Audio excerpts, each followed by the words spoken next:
Momento da Palavra. Momento da Palavra.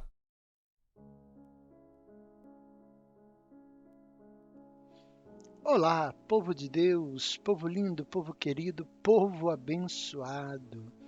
Estamos aqui mais uma vez para juntos podermos falar do amor de Deus.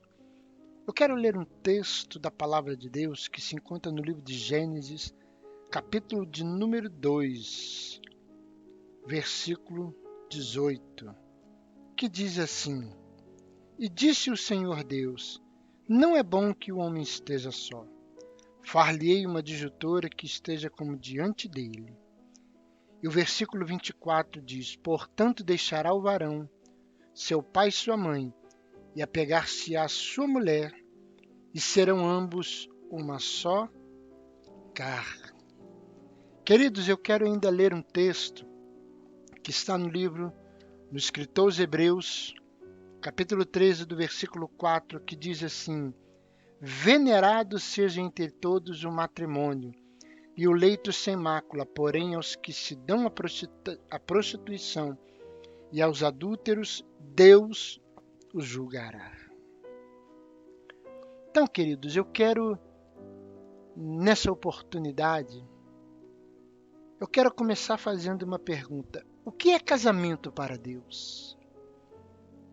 Eu aprendo, irmãos, que casamento é uma aliança sagrada entre um homem e uma mulher perante Deus. Desde o princípio, o casamento foi instituído por Deus para ser o padrão para os demais tipos de relações existentes entre os seres humanos, expressando amor, compromisso, fidelidade, cuidado mútuo, né? Como uma união profunda que é o casamento, produz um senso de satisfação mútua para o casal, além de servir para glorificar a Deus, cumprindo seus propósitos. Queridos, por que Deus estabeleceu o casamento? O casamento foi instituído por Deus a fim de satisfazer algumas necessidades fundamentais do ser humano. Todos nós nascemos com necessidades fundamentais. Dentre elas estão as necessidades afetivas, de segurança, de valorização, de interação social, né? Então, de certa forma, através do casamento, muitas dessas necessidades podem ser satisfeitas quando dois se tornam um perante Deus.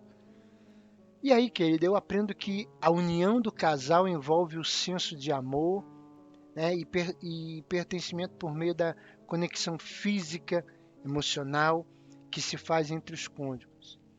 O equilíbrio afetivo também pode ser desenvolvido e alcançado num relacionamento que é mais estável e duradouro, como o casamento, né? Que propósito Deus tem para o casamento? O propósito de Deus, irmãos, com o casamento é a união de um homem e uma mulher. Um homem e uma mulher, no nível mais profundo possível, produzindo assim o maior senso de satisfação pessoal para o casal, tornando-o, mais completo quando eles vivem um para o outro. Dentro do casamento, irmão, eu aprendo que o cônjuge ele aprende a renunciar o egoísmo, a solidão, aprende a dividir as cargas, vivendo para fazer o outro feliz. Além disso, é através do casamento, quando nós lemos lá Gênesis capítulo 1, versículo 27 e 28, que a bênção de Deus foi concedida ao casal, à família. Deus concedeu a fertilidade e multiplicação dos seres humanos. Houve direcionamento para o povoamento e cuidado com a terra, né? O domínio sobre todos os animais foi concedido. Estabeleceu-se a construção de famílias estruturadas. Fundaram-se lares protegidos pelo compromisso firme e duradouro, né? E ocorre uma vivência mais próxima de amor e unidade. Acima de todos os propósitos imagináveis, né? Veículo de amor, companhia, segurança, proteção, o casamento ele promove a união de vidas com o propósito de servir aos propósitos de Deus para a vida de ambos, apesar das dificuldades, né? O que o casamento representa? Essa união é uma figura do próprio relacionamento de Deus com o seu povo. Há uma comparação direta entre o amor de Cristo pela igreja e o amor do marido pela sua esposa, quando a gente pega Efésios capítulo 5, versículo 25. O homem e a mulher carregam em si a imagem de Deus, e ao se unirem no casamento, eles representam a renúncia do egoísmo. Eles assumem um compromisso autossacrificial de amarem-se, de cuidarem um do outro, tornam-se um com o outro, nada especificamente de um só, mas dos dois. Agora não é mais eu, agora somos nós. Eu aprendo que essa parceria iniciada no relacionamento conjugal desdobra-se no desenvolvimento da matriz familiar, que vai se consolidar as demais instituições sociais. O casamento, irmãos, eu aprendo que ele deve representar amor sacrificial, fidelidade incondicional, renúncia, parceria, cuidado, amizade, perdão, consagração, respeito mútuo, né? Esses e outros valores podem ser comparados ao amor do Pai Celestial pela sua igreja. Ao assumir esse caráter, o casamento pode projetar na família e na sociedade reflexos fidedignos da graça e do amor que vem de Deus. Casamento feliz com Deus presente. Se alguém prevalecer contra um, os dois lhe resistirão. O cordão de 3 dobras não se arrebenta com facilidade. Eclesiastes 4,12. A presença de Deus une o casal, os guia na dificuldade, fortalecendo contra os problemas que esse casal vão enfrentar juntos, né? Saiba, querido, que o seu cônjuge vai te entristecer algum dia e também você vai talvez magoá-lo, né? Mas somos humanos, falhos, pecadores, suscetíveis a errar, mas somente a presença de Deus possibilitará a cada um a perdoar e amar, sendo aperfeiçoados a cada dia. Querido, para ter um casamento feliz, você precisa convidar Jesus para estar presente no seu matrimônio. Isso é mais do que uma simples celebração religiosa. É preciso que o casal ande constantemente com Deus, compreendendo, obedecendo a palavra de Deus. Não tente resolver os problemas do casamento sozinho, não. A aliança feita entre o casal leva em conta a presença de Jesus, que vai ajudá-los e conduzir a solucionar os problemas que o casal enfrenta. Talvez alguém pergunte assim, pastor, mas e as diferenças? Sim, o homem e a mulher são seres muito diferentes, mas Deus já sabia disso e levou em conta essas diferenças, projetando para que se complementasse um ao outro no casamento. Ao unir 2 seres diferentes, Deus estava mostrando que pode haver unidade na diversidade. Apesar das diferenças, podemos amar um ao outro e nos esforçarmos para que o outro seja mais semelhante a Jesus Cristo. O casamento deve ter seu alicerce firmado nos parâmetros de Deus. Ele deve ser o centro e a base para o amor, Assim vai dar certo. Com a bênção de Deus, irá funcionar como uma parceria amorosa entre homem e mulher, refletindo partilha, proteção, respeito, união, amizade, compromisso e amor dentro do núcleo familiar, E o que Deus diz acerca do casamento? Nós vamos encontrar na Bíblia diversas declarações divinas relacionadas ao casamento. Cada uma delas carregam verdades fundamentais sobre a união conjugal. Gênesis 2,18, não é bom que o homem esteja só. Far-lhe-ei uma adjutora, uma companheira, uma auxiliadora que lhe seja idônea. Ninguém, irmão, é uma ilha. Mesmo para aqueles que decidiram não se casar ou ainda aguardam pelo futuro cônjuge, a solidão ela não deve ser uma opção para ninguém. Deus nos fez como seres sociáveis e por isso precisamos um dos outros.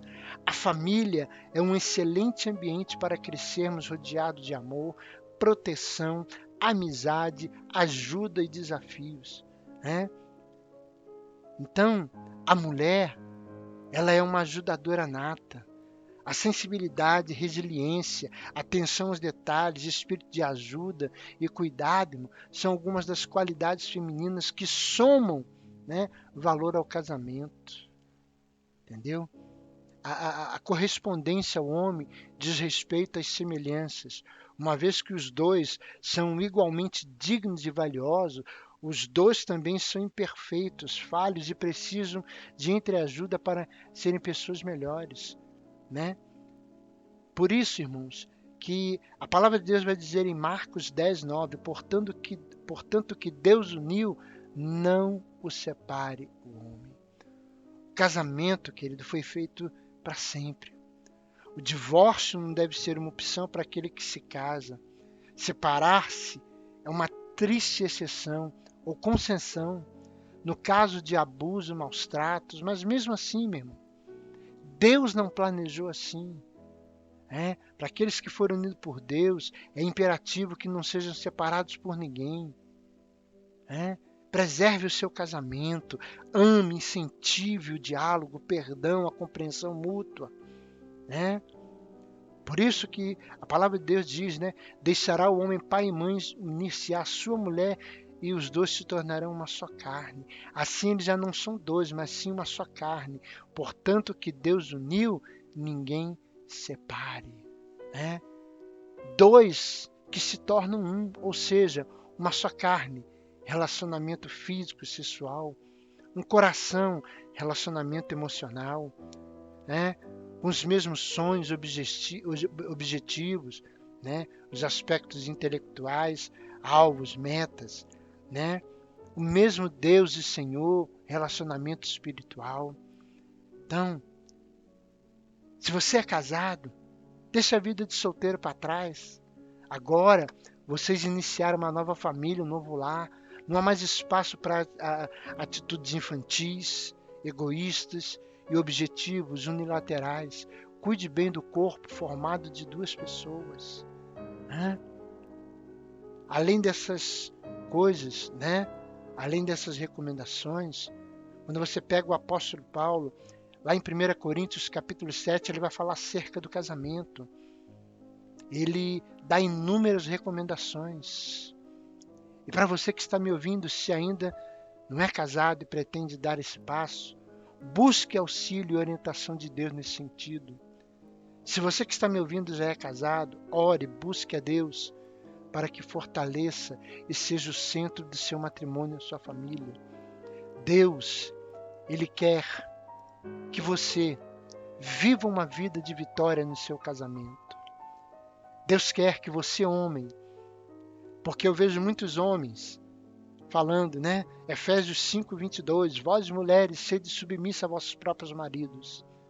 Eu quero dizer que há mais à frente, muito mais importante, dizendo para nós, maridos, vós, maridos, amai vossas mulheres como Cristo amou a igreja e deu a sua vida por ela. Então eu aprendo que só há submissão voluntária quando há amor verdadeiro, respeito, carinho. Então, para você que está me ouvindo, para você que é casado, que Deus abençoe o seu casamento. Talvez você que está me ouvindo está passando por uma luta no seu casamento. Eu profetizo em nome de Jesus a restauração do teu casamento. Eu profetizo em nome de Jesus que Deus vai mudar a história da tua vida. Em nome do Senhor Jesus. Amém? Que Deus te abençoe, que Deus te guarde, que Deus te livre de todo mal. Em nome de Jesus. Amém.